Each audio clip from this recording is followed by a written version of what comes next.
Eric at Frog Valley Tropical Fruit Farm, and this is Florida Natural Farming. I'm just looking at my little miniature zebus. The bull, Wally, doesn't like it when I talk on the phone. I'm not talking to him, but they're okay. I'm going to talk about melatonin in plants and how it's responsible for plants' ability to overcome abiotic and biotic stress. So it's enhances the plant metabolism. It's very important. But here's our little miniature zebu bull, Bogle Farms Midnight 1910. It's put together very nicely. It's super long, got a super big hump. He's going to be 4 years old soon. Maybe he's 4 years old now. He's sweet. He doesn't do anything nasty, but he does not like it when I talk on my phone. And so he has to come over here and see what I'm doing. But he puts really nice bodies on our calves. And he's kind of standing weird now, but he's really, really well built little bull.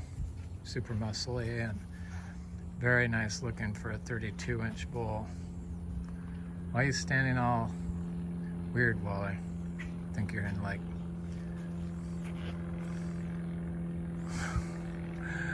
Here's this little baby girl, Bubbles. She's just a little star. There's her mother, Luna. Here's my cow, Pepsi. She's like my favorite. Here's her daughter, little FBF Peanut, Frog Valley Farm Peanut. She's a fancy little paint. It's funny, the black bull throws such loud paints, but our cows are kind of loud. Well, this one's exceptionally loud. She's a gorgeous speckled cow. But little Peanut, she's built very nice. She's very cute, and she's got a nice body type. Her mother's about 33 inches. And Peanut's my little angel, of course. Yes, she doesn't like it when I talk on the phone too, but Pepsi's okay with it. She's just a little doll baby. They're very friendly. This is why we are selling this place, because we want to get into just breeding miniature zebus, and we have too many of them here now. This place would be good for about maybe 4 of them, but we have a lot now. We're gonna have 9 because this is Carnation, Bogle Farms Carnation, and she's due about October 4th. This is Pepsi's little yearling. He's almost 2 years old. January will be 2 years old. Bull calf. He's super tiny, like 26, 27 inches. I don't think he's gonna get very big. This is her bull calf from last year. And this is another reason why we need another place, because we need to be able to separate the bulls, because we don't want such close relatives breeding our little heifers. There's Bubbles. She's so nicely put together. And there's her mother, Luna. Almost identical, red, dark red, with black and white, of course. There's Peanut. Peanut's actually 3 weeks younger than Bubbles, but is bigger than her. Here's my girl Pepsi. She's so tame. Anyway, we just love them. She's identical to her mother. She just is so sweet. Carnation is huge with baby. It's kind of exciting to get another baby soon. So this is why we are selling this property, because we need a bigger barn, we need more pastures, and this place pretty much is all tropical fruit for us, which is nice, but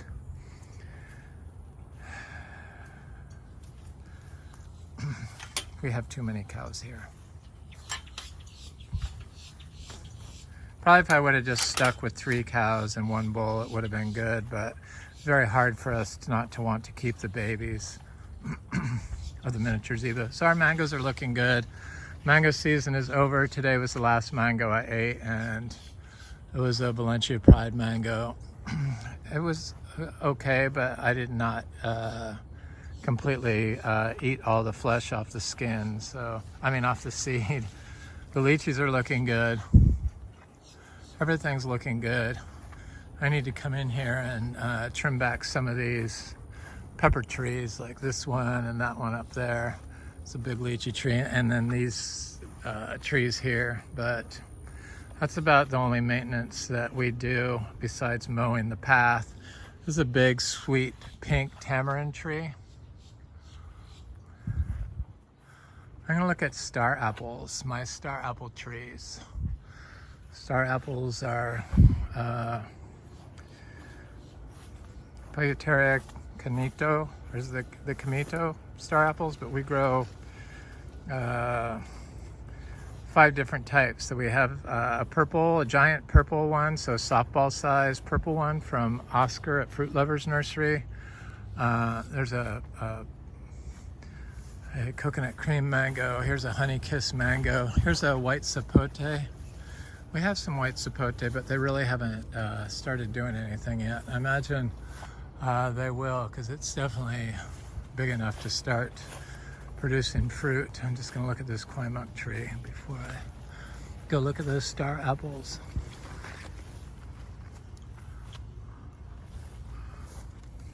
Very close. The fruit is quite nice. There was more fruit on it, and I guess it dropped off and I didn't notice it, or I'm just not seeing it, which is possible because this tree is kind of getting big and sprawly.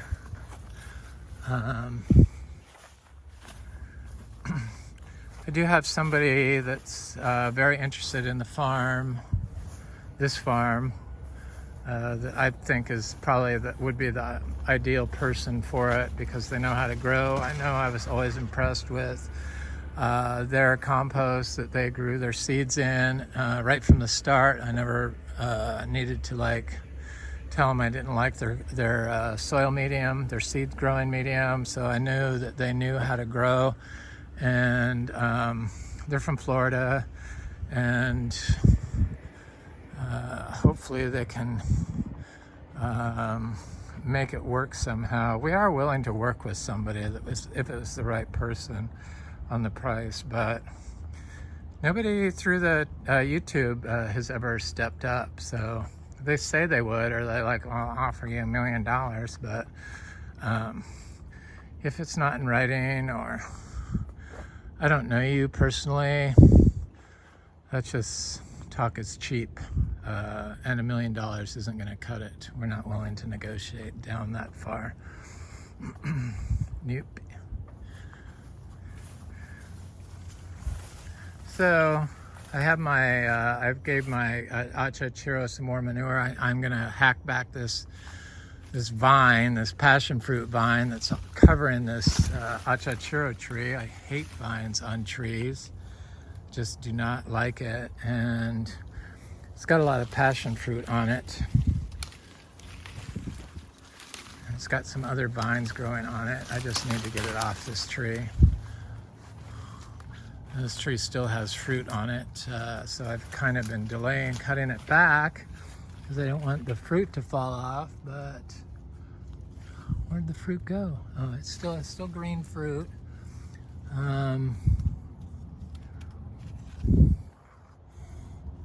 Not a lot, but I thought there was some more, but I don't seem to see it now. But that's probably because I'm on the phone. So in here I have star apples. This is the Juicy Pearl, so I started talking about this. So we grow Oscar's Giant Purple, we grow Jocko Beach, which is a green one, and we grow Juicy Pearl, which isn't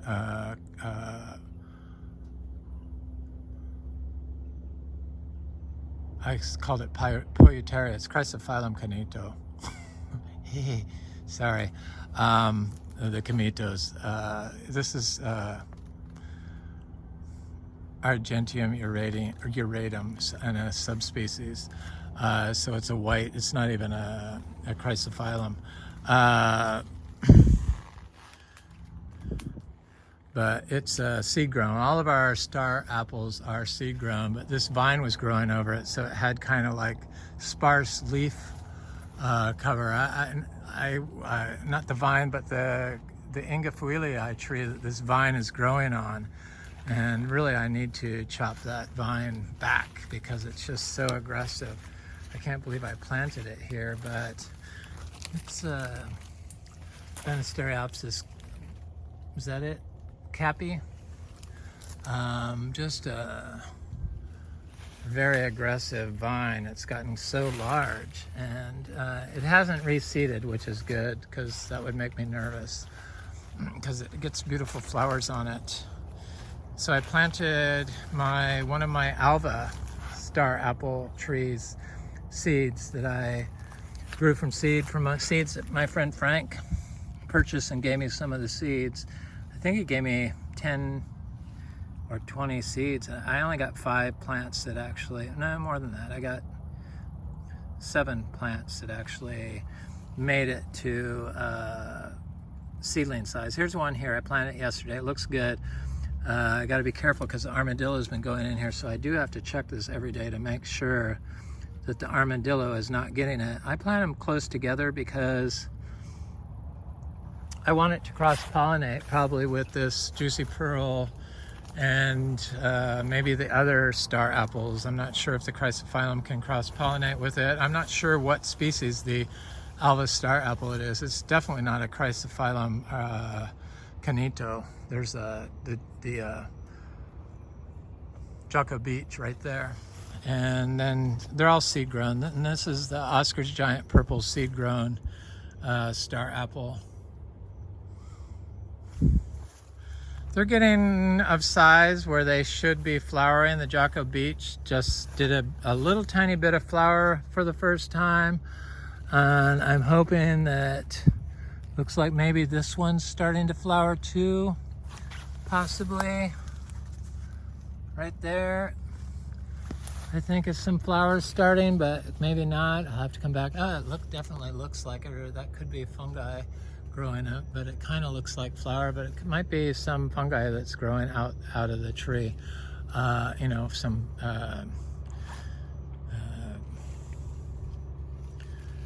endophytic fungi that grows in the tree.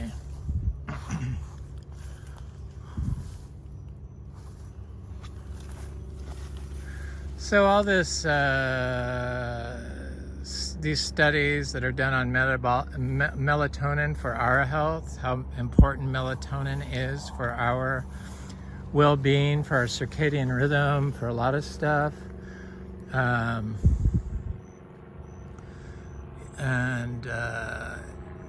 It gets generated from the sun, and here's a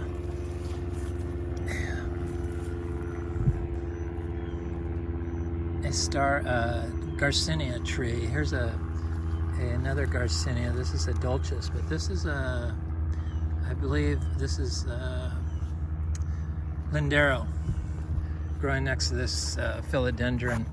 But the armadillo has been getting in here, so there's lots of little mushrooms growing through here. So I have the, sorry, I just have to talk about the fruit trees a little bit, and then I'll get back to the melatonin.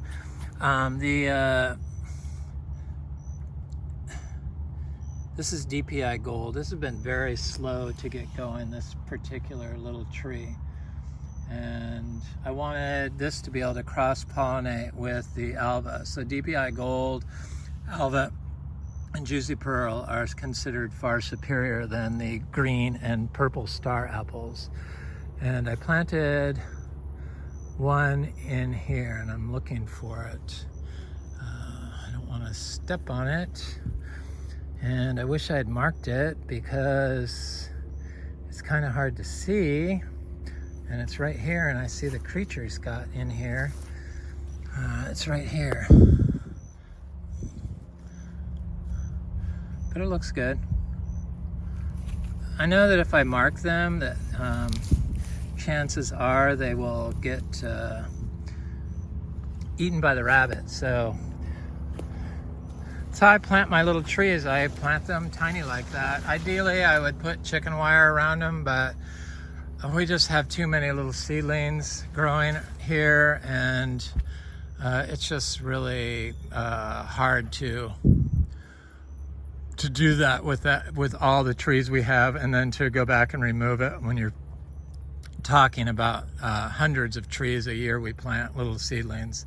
Not all of them make it, but the star apples, they seem to make it. This is a little citrus seedling I planted when it was like this big in this stuff. So melatonin, they've discovered for humans, is super important for our own health. And just since the 1980s, they discovered that plants contain melatonin too. So I was reading these studies on melatonin, and it's the mitochondria synthesizes it to stop reactive oxygen species, to slow down reactive oxygen species. It works in combination with an enzyme, so all these molecules need an enzyme catalyst. I don't know which enzyme it is, but there's an enzyme involved in the mitochondria that melatonin induces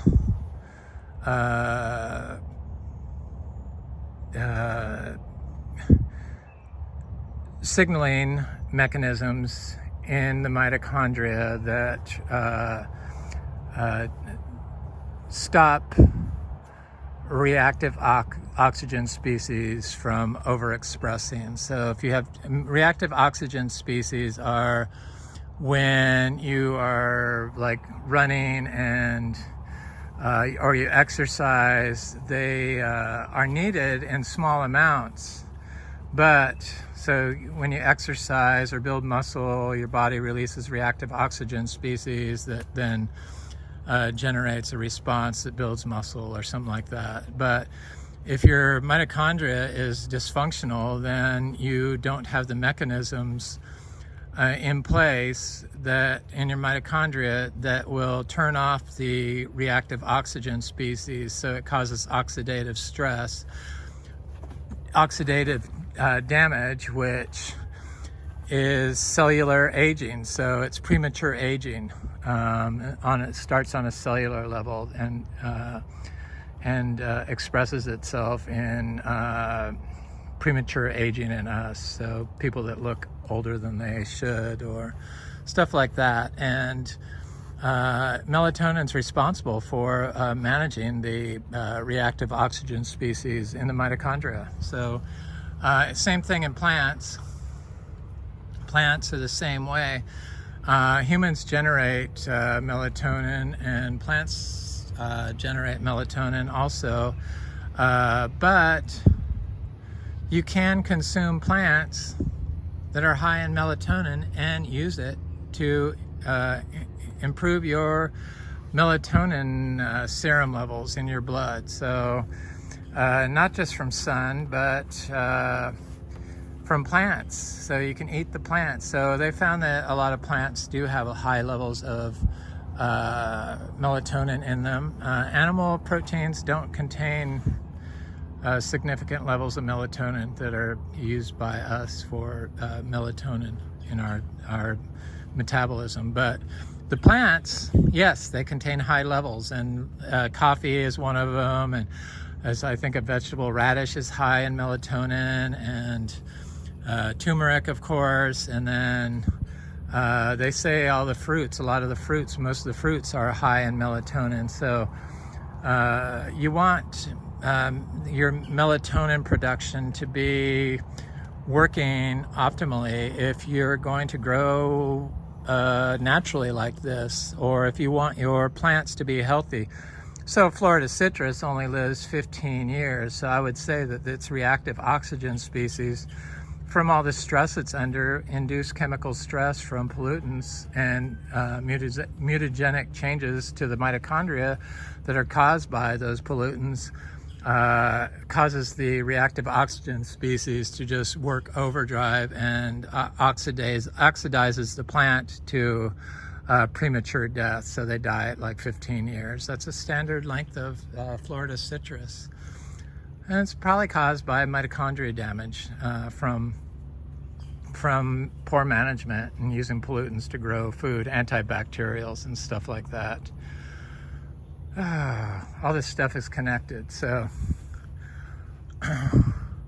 everything's looking good here. It's going to be a shame when I do sell this, or sad when I do sell it, because I really do like it. I planted all my little cacao, not all of them, but a lot of my little cacao yesterday. Here's some cacao that I planted earlier in the year. They look good. Here's a little coffee tree from my friend Scott. The durians are looking good.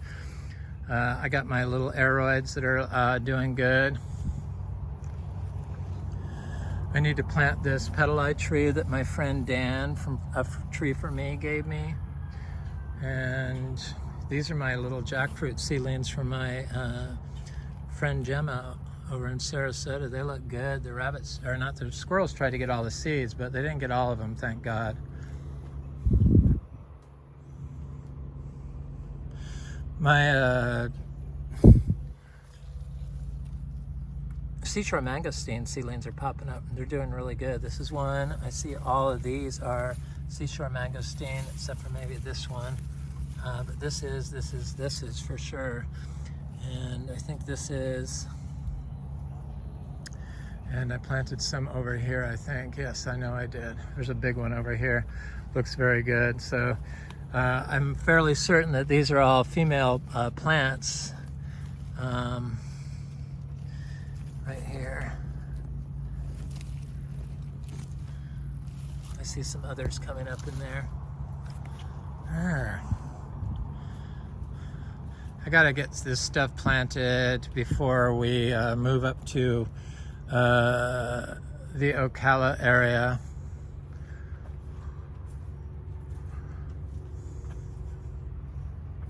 So all this stuff works so great together. We dry farm everything here. We just use minimal inputs, very small amounts of our zebu manure with, you know, coastal hay, because we buy hay because we don't have enough pasture, and I lock them in at night. And then they pee on the hay. So pea and hay, grass hay, coastal Bourbina hay, and zebu manure, holistically grown zebus. And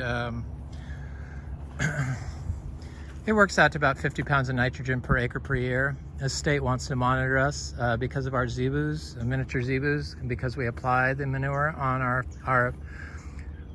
around our trees, so we use it for fertilizer. They're paranoid about the nitrogen and phosphorus pollution. So that was another reason why we wanted to move the cows off of here, so I don't have to be monitored by the state. Here's a little cacao seedling. I think this is a lindero, Garcinia lindero. So that's another reason. So yeah, we're gonna move them out of here in November. As soon as we close on that place, there's like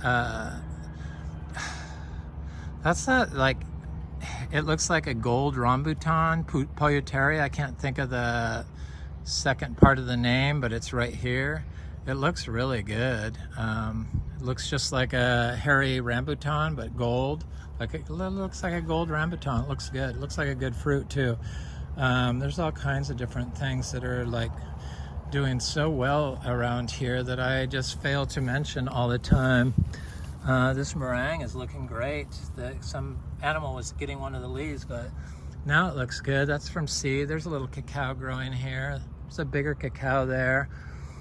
I've got a lot of rain recently. The mosquitoes are very thick. It's a very buggy spot. That's one thing I noticed about our new spot. I didn't see any bugs. You'd think there'd be lots of bugs there. I didn't see any birds. You'd think there'd be lots of birds there. I didn't hear any birds. And it just kind of surprised me that no rabbits, nothing, basically no life, just the horses that were there. I just find that bizarre because that's how this place was when we first started. It was lawn And oh, there was also no leaves on the ground underneath all that live oak forest, which is just a sign that somebody is mismanaging the soil there.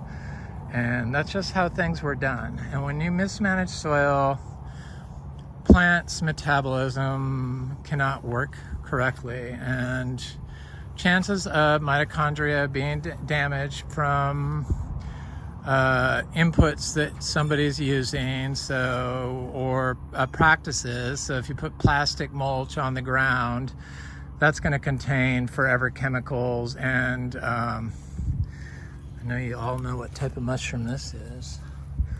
I've recently discovered.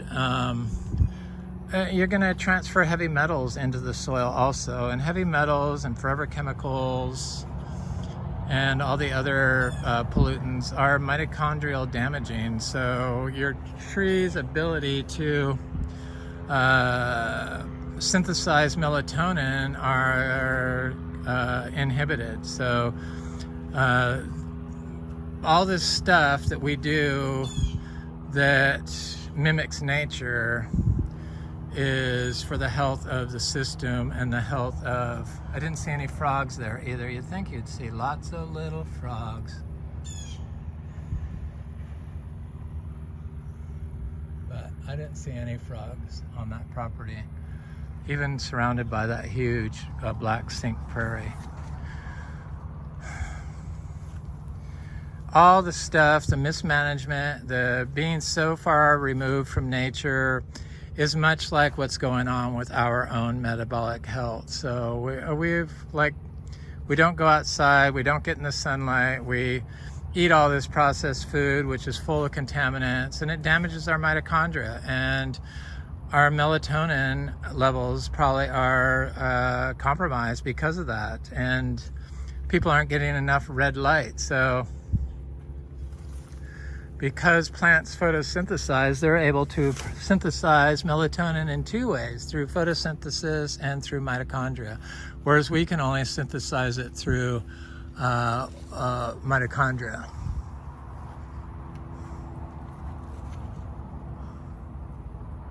I see that the creatures got no, they didn't get the honeycomb. It's still there. Good. So that's why it's so important that we focus on regenerating soils with nature, through nature, to establish health in the system and make it so plants are capable of combating changes to the environment, like cold, drought, stress. And that's why we don't have to worry about pests and disease, and I don't worry about freeze events. And I just really don't worry about anything here at this point. And I'm fairly certain that you wouldn't have to even fertilize. I didn't see any butterflies at the new place. I didn't see any weeds at the new place. I'm gonna do a modified version of this. I'm gonna mow the fields there probably once, maybe twice a year. And I'm going to have some areas that are still managed with machinery, but and I'm not gonna install such a huge system like I did here. Maybe I will, because I have 5 acres. I don't know, I probably will eventually. I don't know exactly. Here's a guanabana tree. It did produce fruit for the first time this past year. I love guanabana fruit. It's got a lot of flowers on it, I see. That's good. I used to not know that all the flowers on the guanabana, the soursop, the Annona muricata were all yellow. It's a peach cobbler tree. So yeah, to restore that place and get the trees so that they have the opportunity to survive to a greater age, because I'm sure that the soil is very compacted there. Being a horse farm, it looks like they drive over every square inch of it. And I know that they spray mitochondria damaging chemicals. So it's just, that's how it was here. People just don't know. They think they're doing the right thing because that's what they're taught, and that's what everyone does. And they think that weeds compete with other plants for their nutrients. But the only reason why they have to worry about that is because their mitochondria is damaged, so the tree can't form relationships with other plants that it's with that will enable it, and they can share nutrients because those mechanisms have been turned off, and the mitochondria has been damaged and has mutagenic changes that inhibit its ability to function naturally, and that's why it's unable to regulate its melatonin correctly, and why plants die early or succumb to pest and disease. If melatonin is responsible for all processes related to abiotic and biotic stress, so all stressors, then definitely how you manage your plant and how healthy your soil is has a major role in how healthy your tree is. Look at this guanacaste tree. They get so huge so quickly. There's a big achachuro in here. I'm going to go over to it. I pulled the weeds off of it. This is all that really good sugar cane. I'm going to bring some of this sugar cane up with me. This is super sweet heritage breed. It grows very good. I know it likes a little more sun, so I guess I'll do it on the fringe of the forest. But my partner doesn't want the entire thing just completely overrun with wild space. He wants a little bit managed, so I agreed that I would compromise. So there's always room for improvement. Every garden I put in, I feel like I do better and better and have a better understanding of what needs to be done. And there isn't just one way to grow plants, and one way is correct, and everyone has their own path, and each system is different. And this is that delicious culinary ginger, Thai ginger, that's like officinalis, but it's bigger and juicier, and it's evergreen, unlike officinalis here. So I'm going to bring some of that with me. I'm going to bring some of my gingers with me because I definitely want to use this property as the plant source for a lot of our plants that I'm going to plant there. I'm not going to focus on sourcing fruit trees and stuff like that. I'm going to focus on just dividing bananas and ginger and turmeric and sugarcane, cassava, and starting with that at first, and applying some zebu manure sprays probably to the soil.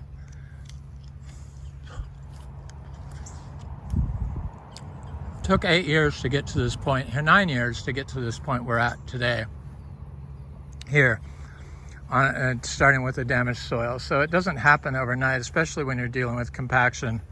It just takes so long, and now pretty much whatever we plant here grows. This is a Garcinia gardneriana. It's like covered in fruit. These things just produce fruit nonstop. The Garcinias, the only one that hasn't is, so far, is the seashore mangosteen. That's our female tree, but do I see a fruit on it still? I've missed so much fruit on this tree. It looked like I see a fruit on it from over there. Is it? It is. I love this fruit. This is like one of my favorite Garcinias now, and they turn red when they're ripe, but this you can pick early and let it ripen off the tree. It'll turn more red. They're good like this, really good. This is kind of a small fruit. They get much bigger than this, but This size fruit tends to have a lot less seeds, but there's a lot of flesh in it, so I'm not going to eat this today. I'm going to wait. Looks like this one got damaged by something. Probably some creature tried to bite it when it was sour. That's why it was like that.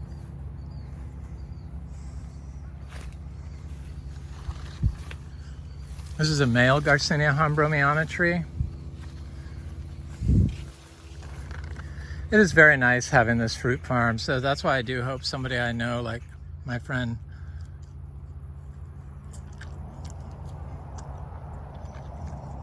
that comes by here, that's shown interest in it,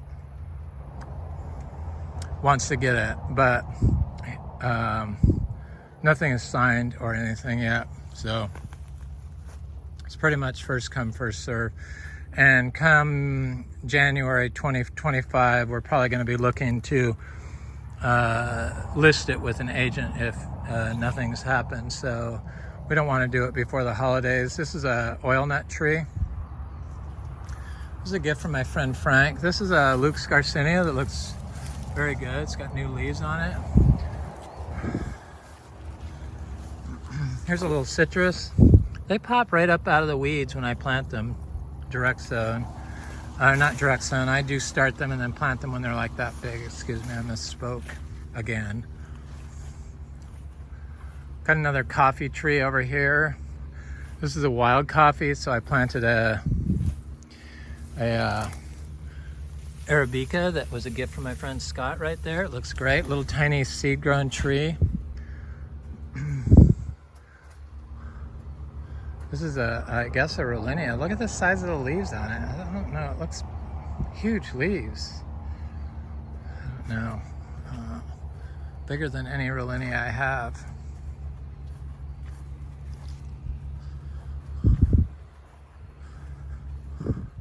I'm gonna go check that Garcinia madruna because I came by it after my last video and I found fruit on it. So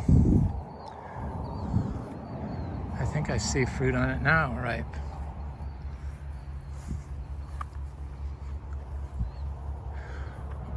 Trying to figure out how to get over there. I never talk about mulberries, so I'm gonna do mulberry cuttings from our trees here. This is a seedling from my friend Frank, because he breeds mulberries. It looks really good. I planted it when it was like this big. You know, we don't water anything when we plant them in. I do plant them during drought. So it hasn't been a problem. In fact, I think that guy, Fred Smith, I think is his name, that says to start plants in poor soil and then improve the soil after they're in there, and the trees or the whatever does a lot better. I think that's the same effect. So if you plant them during time of nutrient depletion, like you'd get under drought stress conditions, because there's no soil solution moving through the rhizosphere of the plant, that's a nutrient less zone. But as when it rains, the nutrient solution, you know, all the liquid mixes together with the humus and stuff that leaches into the soil. That creates a nutrient-rich soil solution. So it probably is beneficial for a plant to be planted during times of drought, I would think, in that vein of Fred Smith that people have mentioned. It took me a while to think about that a little bit, but I believe that is not a problem. Sure, some plants will die in drought, depending on how much stress they're getting or how much shade they're under. Too much shade is not good, but a little shade is very good. There is one ripe fruit, it looks like, right here. Sure, it could be a little bit more yellow, but these tend to not sweeten up, and they're good fruit. Sometimes they're twice the size, sometimes they're not. This tree just always has fruit on it now. Got little fruit. I see flowers still. It's got lots of little fruit on it, and I've been getting lots of fruit off of it pretty much every time I look at it. I've been finding ripe fruit. Garcinia madruna is an amazing fruit tree.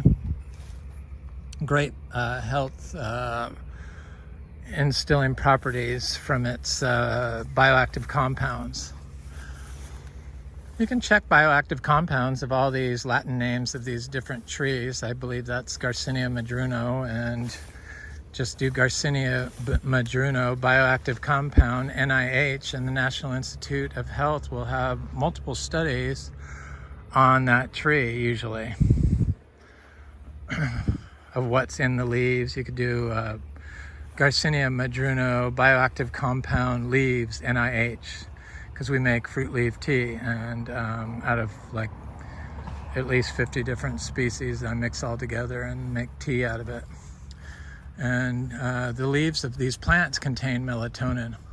So the melatonin's in the flesh, the fruit, the roots, the bark, everything. So you do get bioactive compounds from leaf teas. So melatonin being one of them, that's how you get melatonin from tea leaves. So tea is not just Camellia sinensis.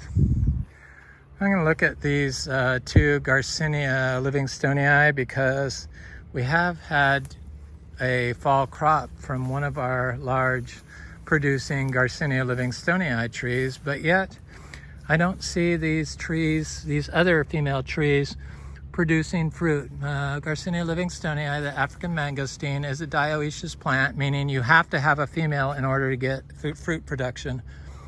You don't need to graft a male onto it to get better fruit production. Chances are the unpollinated female fruit will produce a tree that only produces female fruit. So but I don't see it starting to flower. I see a premature fruit from this summer. The heat affects the ripening ability of this tree. Maybe it's trying to generate a bloom, but I still think it's a little too hot for it to set a large crop that ripens to maturity. But last year, I think this time it had, our big producing tree had fruit on it, and this year it hasn't done a big flower, but I had a male tree near it recently do a big bloom, so I think it's going to. I hope it's going to. I've told people we'd probably have fruit in the fall of Garcinia livingstonii, the African mangosteen, probably very high in melatonin because of its orange color. I would think its pigment it has, I would think would be a high melatonin fruit. I haven't looked, but I would guess that. I'm going to do some links to studies I read about melatonin in plants. They're quite interesting, but they're very complicated. All these things are very complicated. But it seems like the same stuff that is, this is the other African mangosteen that is beneficial to our metabolic health, is the same stuff that's beneficial to a plant's and animals' metabolic health, which makes sense. We're all living biology, so we all pretty much work the same way. We need a clean environment. So this is a female Garcinia livingstonii tree. It has tiny little fruits that ripen prematurely because of the heat that drop off. That's what that did. I think that's why in Arizona and Phoenix they can't get these to fruit, is probably from the heat, would be my guess. But I don't see this tree, here's another small fruit, doing a big bloom. It doesn't look like it's swelling yet. But our biggest producing tree that's always produced a lot of fruit is the only one that's given me 2 huge crops. So it might take time. This one just gave me a big crop for the first time this year. So it does produce little random fruits throughout the summer, but because of the heat, they don't ripen correctly. So I imagine it can give me a second big bloom, but I don't see any swollen areas on its leaf junctions where it would be showing signs of flowering. Anyway, This is Eric at Frog Valley Tropical Fruit Farm, and that was my Frog Valley Tropical Fruit Farm video du jour. Sorry about any mistakes they may have made, which I did make. I can think of Chrysophyllum comito being one of them, calling Polyuteria comito. Isn't that abu? It is. Why did I call it abu? Anyway, I get these things jumbled up when I'm trying to multitask out here and it's hot and buggy. My brain doesn't work efficiently as it probably could, but that's part of being human. Anyway, melatonin is very important for plant health and to combat pests and disease and pressure from environment like drought or cold or heat. So growing food crops that have the most positive health outcome as close to natural as possible probably would be beneficial for the tree and for producing fruit that is high in melatonin. I hope you have an excellent day. The melatonin high fruit is good for our own metabolic health, so it is important. Everything's connected. Please like, share, and subscribe. If you enjoyed this content, leave a nice comment. I usually like hearing from everyone. Thanks for watching.